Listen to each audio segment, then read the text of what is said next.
Hello, everyone. We're just going to get started here in a few minutes. Thank you guys for joining. Also, thank you to Morel and to Space, Michelangelo, and Kimberly for getting us all together here. Welcome to the first AIRIE Asks in 2024 year. I'm so glad everyone could come and join us here at the So today's going to be a casual, intimate conversation. We were talking about it in such an intimate space that we're going to get started with a few questions.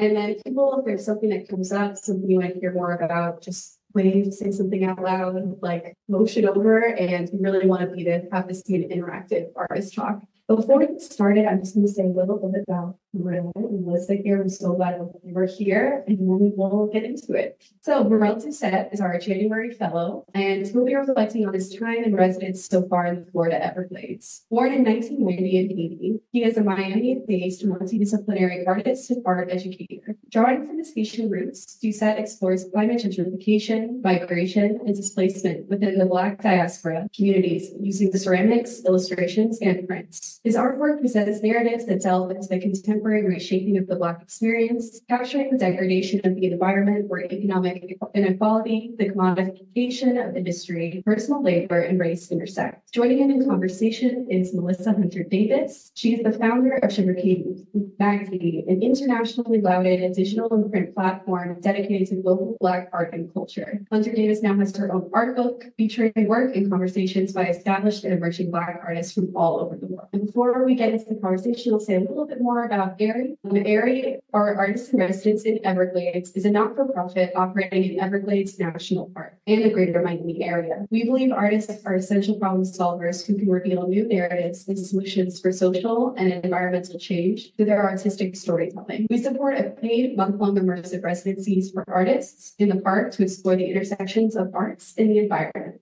So now that the formal part is over, we'll go back into the conversation and thank you both.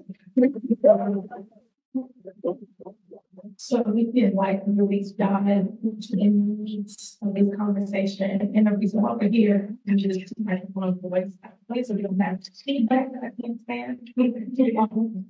Let's go back deep. So you are representing in AIRIE, you are down deep in the Everglades. Talk about the Everglades for the domestic. Talk about the you were how people say that thinking like, oh, it's just absolutely. So you were down there with those fauna and flora, what Florida actually look like. We have a chance to actually sit down and breathe and take in fresh air and rethink your practice and create something new. So what are you working on while you're and so right now, the first thing that we have been really addressing to the environment, what's going to be. So I broke down into what we do, which is the very point of Everglades National Park. As we go toward this part of the Everglades, these images here is actually the destruction of Hurricane Earl that happened at that part of the territory. And so it's been really interesting to see how from this destruction, how the environment is starting to reclaim itself. It is a similar correlation to how different communities here in South Florida are changing with the gentrification like that. The kind of events open up what we first saw over here. And then these particular trees are grow in salt water. So there's a beautiful juxtaposition between the fresh water trees and plants and the salt water. And then so the first week I didn't even look at that color, texture, the pattern. I'm looking at moss, the leaves. So it's just been this entire archive of that vision. 340 part of the residence, we can't really put up anything away. So even though I'm unable to take something, through the photography of game to document that. So tell me what's the colors that you see. How and when you see that, what you think, would maybe even this particular neighborhood wants to play. So one of the color, I think the color is very reminiscent of South Florida. If you look at neighborhoods like Sugarcane or Gables, each of these neighborhoods have a very distinctive theme and atmosphere. And these are very much, when we look at the floor in the bottom there, I can see where the references and the inspiration have come from each of these different cities. And after doing this, you're looking at colors, you're looking at textures, concepts that further informed the research that you're doing. So you're looking at all these colors. We also talked about not just what we see growing from the earth, but people who actually live here. So you have a wonderful focus on Black symbols. And so we've had these conversations before, but I'm actually really curious and excited to hear people talking about just the people that we don't often hear about. So tell me more about your research in Black symbols. So a large part of my time in the Everglades is learning about the Blacksmiths. So the Blacksmiths, a lot of them were slaves that escaped from the north and they migrated to the south and they integrated into the native population. So right now there's a large community of them in West Palm Beach. And I was there last weekend to learn about the history and a dedication ceremony. But in the Everglades, a lot of those records are not documented as well as more in West Palm Beach. And so when it comes to the problems that are left behind, they're more abstract in how I learn about that actual history. But based on that, different trails. Some of these trails lead into the Gulf of Mexico. Some of these trails where you need to head both to go to Key West to the Bahamas as well. So I'm learning about that through a different kind of way. One of the things I learned about stuff in years ago was a town athlete. Somebody had to announce to me that was also part of that trail of bringing African Americans who were taking slavery. That's what brought them into Florida. They actually trail in. And that was part of the progression that they more. And part of the conversation also was, other ways of presenting. So learn about, a lot of research and, people maybe going into the Appalachian Mountains, but also this not a new story, but I think for us, it's hearing about the saltwater rivers. Mm-hmm. So was that part of your research as well? Yeah, absolutely. If you go to the next slide. So I went on a boat with a hydrologist, who is essentially a scientist that's been doing different tests in the Everglades. And so part of his job throughout the month is he has about 10 of these different stations that he has to climb onto. And the stations are equipped with these satellite computers. So he has to report through a satellite system the data that he's gathering in the Everglades. So the data is about the rainfall, about how high the water goes when it's a hurricane. And so along these different, he's been pointing out different patches of land that potentially could have been used as a refuge along the way of the saltwater. So that's been a really fun experience as well. And as you learn about the different stories about Black Seminole tribes and what they have given to our community here, how will we see that incorporated into your work? What do you want us to take? So essentially at the core of the research and work is I'm looking at the pattern and the clothes that you're wearing. I'm thinking about the soil and the texture of the soil and how I can incorporate that into the art making that I'm making. And so for those of you that are here, this year, one of my bigger projects that I'm working on is a installation for the new courthouse in downtown Manhattan. And so creating work for the 21st floor. And so as part of the entire experience, when you walk off the elevator and you're going into the waiting room, I've been tasked with coming up with artwork that's going to reflect some kind of audience. And so this is a permanent work of art that's going to live here in South Florida. And so for me, this is a lot of pressure, And to be honest with you, with loving art, it's scary because it can either be executed really well or it can flop. So I've been using the CAD and drawings and trying to create an experience that I feel is authentic to my practice, and also what are people in this way really wanting to experience? These are questions that I'm grappling with and trying to wrestle and trying to answer throughout this experience. When you talk about South Florida, it's my time living here. South Florida is always a changing environment. So the South Florida that I knew when I moved here in 1995, that the buildings don't exist, the restaurants don't exist, that we're going to a sort of substantive place on where these Avenue completely gone. I think it's a flop shop now. There's always this change. And it seems like the memory of what was there doesn't linger long either. That we don't talk about what was once there. We don't talk about it often. Has that made your research difficult, or have you been able to really dive deep into archives and find what you need? So what's been really helpful is actually the library system. They have an incredible archive and they have old photographs, old videos, like as far back as like I've seen some from like the 1930s. And so even though the cultural landscape is changing, Miami has an issue of preserving culture. Like they're quick to get rid of it and bring in something new.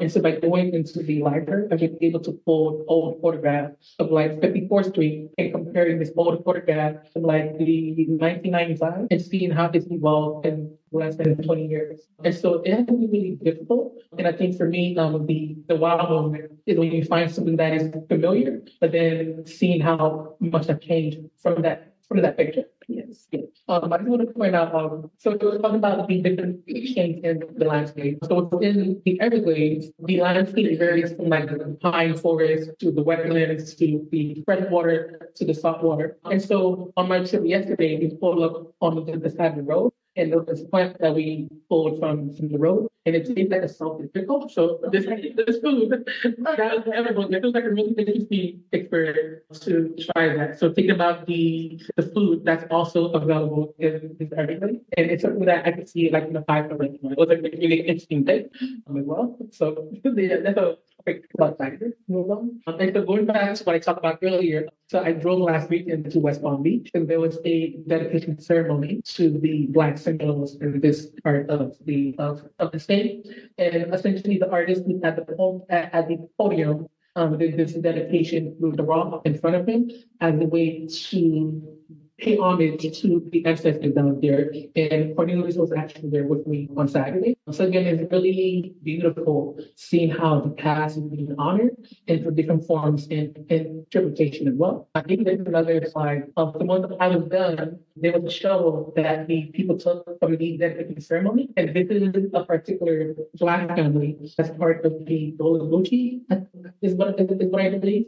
And they've been there for a really long time. You can really tell based on the house. So it's kind of interesting to hear their oral stories. And they had this painting in front of the house that's on a pamphlet that I have here. So it's really like, like getting around and seeing all this rich history. If you take the time to walk around certain neighborhoods, talk to the elders, there's so much knowledge that they hold with them. So this is a really incredible experience. But the next slide, right in this community, there's a cemetery that houses, people as far back as the 1800s that you can see. And they built 95 new the cemetery. So it was interesting seeing how, there's this community, of people and how they have to adapt with the infrastructure and the changes that's happening in their neighborhood. This is the next slide. Yeah, this is another picture of them there. And so it's really interesting just being there and listening to your story. I don't know for those who would say the things in your experience when you were there. Yeah, it was a great time. And I think there's a lot of like these pockets of like historically Black neighborhoods that are given the same honor as the historic neighborhoods in South Florida, but there's so much between both of them. Like some of that too that I hadn't known, and especially learning all these also intersections that I'm getting into about like Black Seminole versus Early Navy, because I get the entire Creole of what like was La Florida was the word kind of a lot of southern states have these different histories of Black and Indigenous communities kind of intervening and exchanging like so much. Yeah. And are you using any of those stories in your work as well? So that's the next process is I have some audio recording for talking. And so I'm going to go back to the audio and kind of sit through the story. And with their permission, I can go back and do some additional work. So how do I translate something like this experience into something that can be added into the work that I'm doing right now? So like I said, I'm still very in the process, but I wanted to feel authentic and organic at the same time. I don't want it to be forced. So whatever happened along the way, I'm really open to it. So when we talked earlier, one of the things that I really wanted to get into, because it's such a huge part of your work, is talking about what we're experiencing like in real time, climate change. Yes. And That's also a part of this work that you're doing, right? Yeah, and we go to the next slide. So this is an image from my social that I had in Baltimore. So this is a social titled Water Breeds in 6 Shades of Death, which is a allegory to understanding the change that's happening here in Florida. So I grew up in Little Haiti, and in this neighborhood, if you drive around, a lot of the homes had this beautiful ironwork that was part of the window. Over the course of the last 30 years, a lot of these windows are being replaced with permanent windows. And so again, this is a upgrade for that particular home, but then the aesthetic and beauty of that neighborhood is also being erased with it. So this particular body of work is a way of paying homage to the residents from these neighborhoods. And the way the portraits are created is I take these flora and fauna of these neighborhoods. So I'll gather the leaves, pluck them, and bring them into my studio as a way to create these ecological portraits of the residents. So through this process, I'm also essentially creating a carbon footprint or a carbon mapping of South Florida through the work that I'm doing here. So it kind of answers a little bit, yeah. And so from what you learned about the Black Seminole community that was here, what have you learned from them that could help us make any type of change in preserving whatever we have here? So I would say, based on the little interaction that I've had, we need a formal monument. Yes. I think if they have a formal monument that, like the one in the public park is great, but it's a problem. But to the everyday person, they're not going to initially get it. I think they need to create conceptual piece that essentially evolve and encapsulate that history, and that could be a starting point. They do have museums of most. They do have a couple of their stories and objects. I'm trying to find a way, maybe like pottery going into the classroom, telling their story more. Because right now the history is there. They need different modes of preserving and capturing. I'm thinking about film, artwork, and things like that. So with your climate change work, we see what's happening here. Give us an idea of how this community is adapting to what is inevitably happening. So I always keep thinking, talk about this and talk about this with friends too. But I feel like we're building as if we expect them to be above water for a long time. And I'd love to know, if there's something that we're missing that maybe we didn't know. Maybe it's everything's okay. I don't know. But the way it's going doesn't look like it will be. But maybe they know something we don't know. Just guessing, right? So, but how is this community adapting to displacement? How are they adapting to, rising costs of living? Neighborhoods that typically could house a workforce now is for the wealthy and somewhere else. How are we adapting to this? Truth be told, they're not. They're being erased at a rapid rate, faster than what I initially expected. When, as an educator, I've been teaching for over 10 years. I've taught as far south as Miami and as far north as Aventura. So along this entire stretch of real estate, I've met students and I've met them many years from third grade all the way up to high school. And so there's certain times I go into neighborhoods and I'm like, where's Joe? Where's this person? And they've been displaced. And through displacement, they either move to a completely different neighborhood or better yet, they move to a whole other state. And so ways to slow it down would be, if your grandmother owns property, hold on to it instead of selling it away.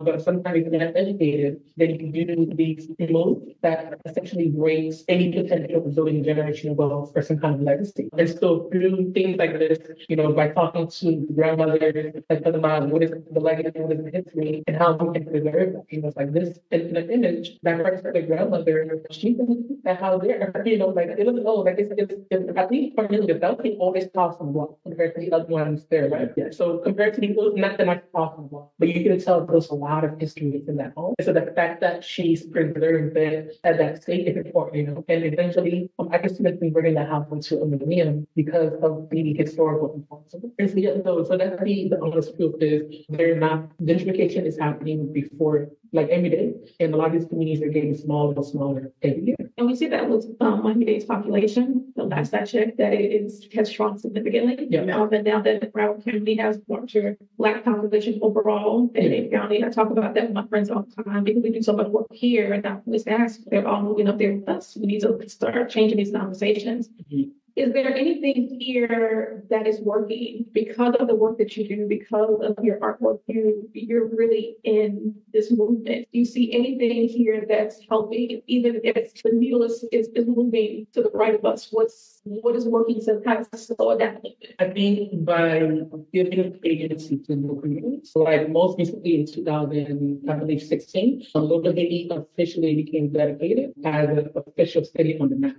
For a very long time, it was then a word of mouth. If you look on the map, it was never mentioned. As locals, we call that Little Haiti, but officially it was never recognized as that on the actual map.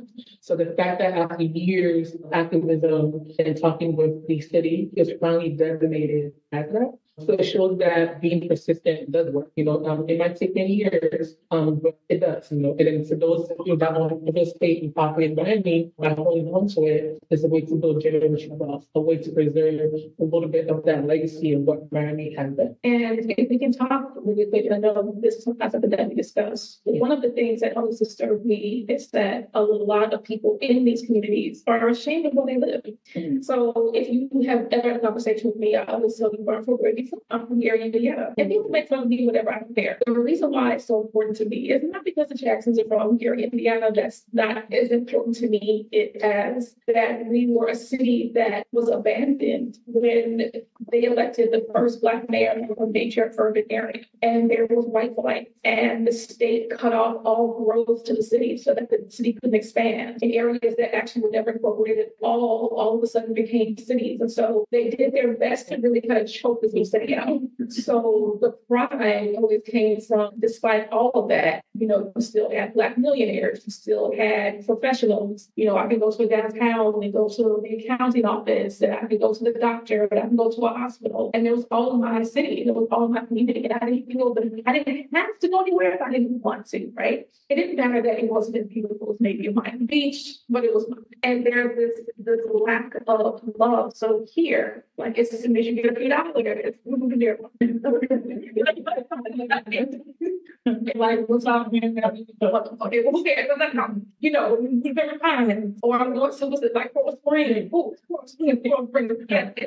it's great. Look, you really want to live, it's your paycheck, right? But there has to be a certain sense of love for what you want. Because there are some people that I knew who grew up in Little Haiti that imagine as you just on their property. Yeah. You would have had completely different opportunities, completely different amounts of access. Yeah. So people are leaving now, but how are we reacting to those neighborhoods that we left? Or how are we reacting to the new places that we live? Because I think like now, for those of us who like move to South Broward, we're very cognizant of who we elect as mayor, who's representing us, because we know what we lost and we don't want to lose that again. So are you starting to see that as well? Oh, absolutely. I didn't want to point out on this piece that I did for my solo show again. So this is a piece called Secrets That the Wind Carries Away, which is a metaphor to what Melissa just really eloquently said. So this is essentially for me a cityscape of a typical neighborhood in Little Haiti with the chickens, the dogs. And so for me, I wanted, like initially, this piece was going to be really dense. And then along that way, aesthetically, I felt it just communicated what I was trying to say about the neighborhood. So I'm thinking about what is the Blackness in relationship to the future? What is Blackness in relationship to space and land? So between the brown, which is symbolic of the soil and the land, the green for the vegetation, and then the blue for the sky. I just felt like it captured a little bit of my childhood. This is what it was like to grow up, and so to kind of add on to what you were saying, I feel like people are now, especially in this political climate, people are very aware of what they don't want. Yeah. And so they've been making that active choice as who they're electing and things like that. So absolutely. I want to be sure that there's time for questions. Yeah. So I want to wrap this up with 2 more questions. What can we do now? So we see where we are, but how can we help you in your work. You are definitely trying to get a message across that we need to pay attention to. How are you joining your movement? Oh man, I think like right now, like I said, I'm in this whole new chapter. I've been teaching for over 10 years in the museum education space. And so this is my second year just as a working artist. And so I'm giving myself time, permission to experiment and do new things. But coming out tonight, I'm really thankful. Guys haven't been anywhere tonight. Thank you so much. And I think that's simple as sharing it on Instagram. I'm whatever opportunity that I get, I'm always thankful. So no matter how small or whatever it is, I'm really thankful. So And then tell us about your time in AIRIE. So that was a great time for you to disconnect from this urban landscape and into something new. What was your time about the AIRIE? So right now I'm near the middle stage right now. And so in this coming week, I'm going into the physical part of the art making. And so I don't have any pictures, I'm actually wood carving. So it's a new technique that I'm learning. I'm on YouTube University and just kind of figure it out as I go. But I'm just learning how to carve wood. And so I'm hoping that the next year that I have a full body of works that are wood. And what does this residency mean to your voice? It was a way to reintroduce myself to South Florida because I've been to the Everglades elementary school, but again, it's the experience I'm having now is completely different. And then thinking back of what that was, but then being able to physically be in a space now is both nostalgia and then just trying to be present as well. Thank you. Do we have any questions? Because this is not just a conversation. So, we only have 2 mics. I'm curious because your work formally working on the city context, but it's still dealing with people who have migrated or that have been displaced from certain places within the city. And I'm wondering how are you finding any parallels between that migration displacement this space and it's creating home rather than it being their exact home where they're from. Are you finding those parallels? Oh yeah, absolutely. Like maybe with the wildlife example, like some bird species 10 years ago was populated certain parts there. And talking to the park rangers now, they're like, we've seen a decline of birds that are coming to this particular region. So the birds are like migrating either away from us, so they're going further in, or they're just going somewhere else because they have changed, So it's happening both with human and with the animal. Yeah. Yes. Thank you for coming here to share with us. Thank you. I'd like to know a little something about your childhood. What has brought you to the point that you are at now? What inspired you? There's so much. So first, I'm a first generation immigrant. My parents migrated to the US through political asylum. And so I think when you're growing up in a political climate, you're forced to grow up really fast. I'm the eldest of 3 kids. And so being the eldest, I remember as young as 5, 6, being in like the office where parents translating what they're saying through legal documents and things like that. So I grew up really, really fast. So art has always been this escape from the realities of having to adult really fast growing up. And then also from a young age, I grew up on a farm. My grandfather, who's like 98 right now, still farming.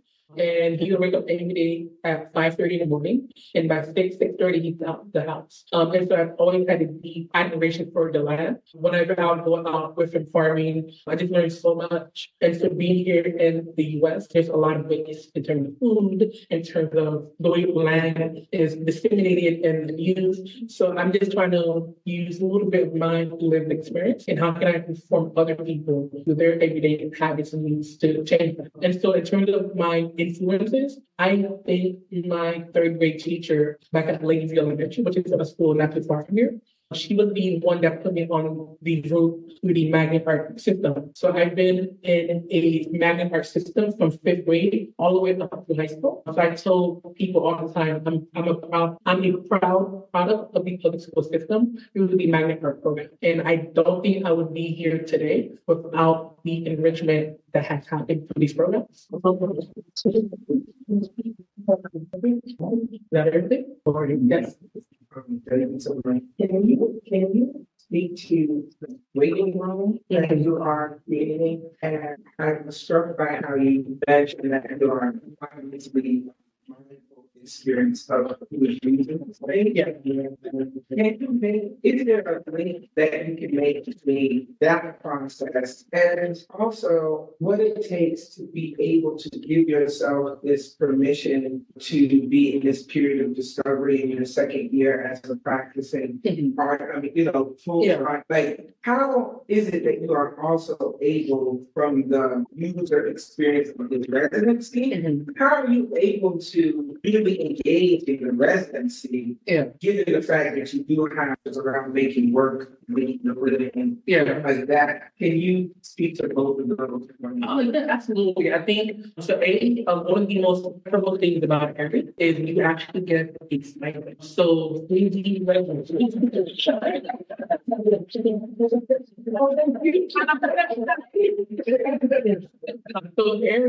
one of the residency, I would say, around the US that give you a stipend. So off the bat, they're giving you $4,000. Just so you get $2,000 when you come in, and as the exchange for the residency, you contribute the work to the national park. It'll give you the other $2,000, and then you're also given a travel and food stipend, which is $1,500. So in total, you're getting $5,500, which is it's a good chunk of money, And so by getting that kind of support, it gives you a little bit of freedom to dream and to really use that time where you can really cultivate and explore. And then with the, I guess on the public art side, public art, there's multi-steps to public art. But with public art, the I guess not the beauty, but the opportunity is that along that process, you're paid along that process. And so I'm looking at, in terms of like money, they're spreading that payment throughout the entire year for me. And so I know at each benchmark, there's money at each of the benchmark. And so there's a little bit, so there's cushion. And so I know that if I'm executing things along the way, I'm following the guideline, then I'm not necessarily stressing about the finance. And then also, I think as an artist, we have different seasons. And so for me, in the seasons that's been really well for me, I've had really incredible mentors that help me find ways to invest certain capitals. And so in a sense, I do have like this visual income coming in. So for me, so finance is there, I think about it, but I'm building an infrastructure in place where it's not consuming me. And so because of that, I'm able to try wood carving. Like, why are you learning wood carving? I don't know. It's really authentic for me right now. Wood carving is similar to ceramic in terms of the process. So I want to learn it, And so for me, I've been finding ways to build the foundation where money and capital is not always the driving force of why I do certain. And so when these public art, there's always an open call. Oftentimes, many people don't apply for them. And so I'm just like, I'm going to apply, and everything's just going to pay them, And so if I make it through the final round, then that board is familiar with my work, and they might consider me for something in the future. And that's what I've been doing. This public art one had huge names on there, like Nick Hayes. They had Rasheed Johnson. So these are like national blue chip artists who I'm in a full beating against. And these are artists who I have admired and loved. But then again, with the support I've gotten here in South Florida, I'm just like, why not? Why not do work that is respected by community? I know the lived experience here. And so my voice is just as valid as their voice. And so I've always been fearless in that sense, where even though the obstacle intense are really high and the bar is really high. And I'm like, through my rigor, my training that I've had here in work, I feel competent and confident enough to compete in these different things. So, yeah, the ruin. All right. Anything else? Good. One more. This may be a little where it became or once you did you see Morel as educator and also as artist 10 years. So in my perfect dream, I probably would have a fully functioning studio that has many assistants.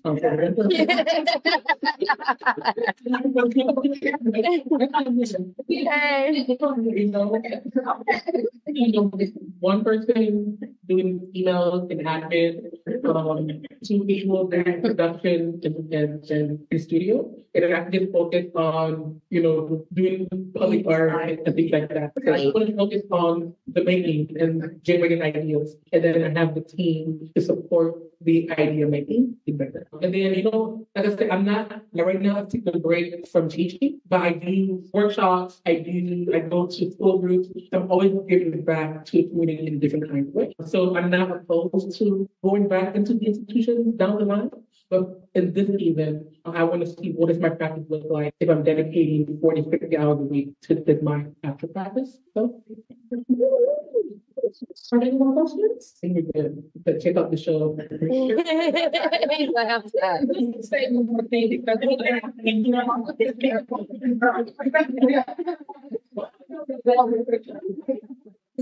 like to say one more thing because we have a lot of young artists in the room. So I've been working in the art field here for a long time, since I was 22.3 years old. So I've seen a lot of changes. I wasn't supposed to say in South Florida, but I ended up staying here anyway. So I've seen, the landscape change. I've seen a lot of people come and go. And to see young Black artists actually be able to stay here and thrive is a big deal because that wasn't always the option. You just mentioned that you were able to put your name in the hat with Nick Cave and Rashid Johnson. I can remember when I was really lucky, like somewhere around 24, 25, I had a chance to sit in on one of those panels. And no locals were even invited to apply. They weren't even given opportunities to apply. They didn't know, where to look for these opportunities, and we won't leave it at that.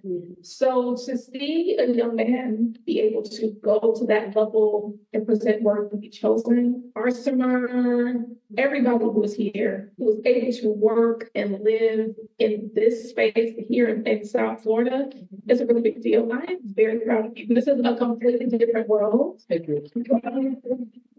I hope, not just for it, it's for everyone here, is to make sure that we keep applying here where that can always happen. Because at some point, you're going to want to be a bar, right? You're a bar. But it doesn't matter because when the people who come behind you are able to be here, work here, and you will have a new generation that will come here and thrive. So seeing you from a high school student, seeing Cornelius as a high school student, the type of work that he was doing, and moving now with all the opportunities, this is really phenomenal. Congratulations. This was hard work. Congratulations. I'm happy that all of you have been successful. Here's to a fantastic 2024. Thank you for joining us, AIRIE. Thank you for having me.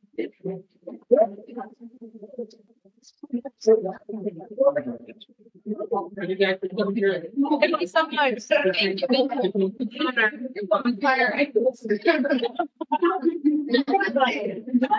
you.